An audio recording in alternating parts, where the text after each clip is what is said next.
Christians, my friend here says that on that cross, Christ paid for every sin that every man in the world that will ever live, past, present, and future. That's a lie. How do I know that's a lie? Because some men will end up in hell. In fact, the majority of mankind will end up in hell, and every Christian knows that is what the Word of God teaches. So, if Jesus Christ paid for the sin of all men everywhere, past, present, and future, that means that every man will universally, all men will universally be saved. And we know that is not true. If Jesus Christ paid it, then how can God charge you by causing you to pay the penalty of sin, by casting you into hell?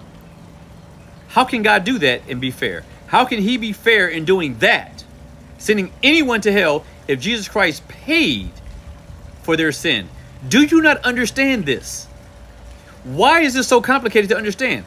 If I paid your bill at a restaurant, there is nothing more for you to pay.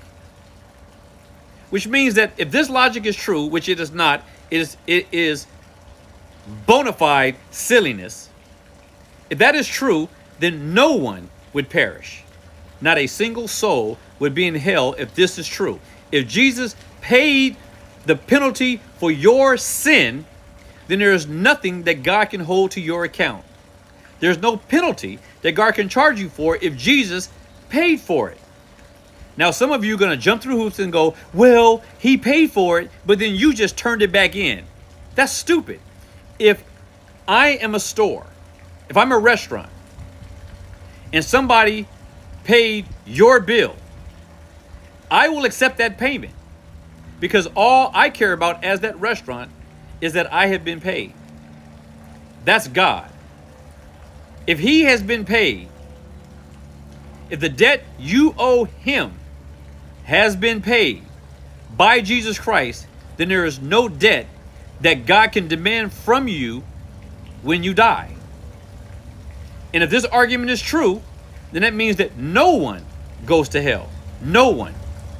And this is a very Catholic teaching.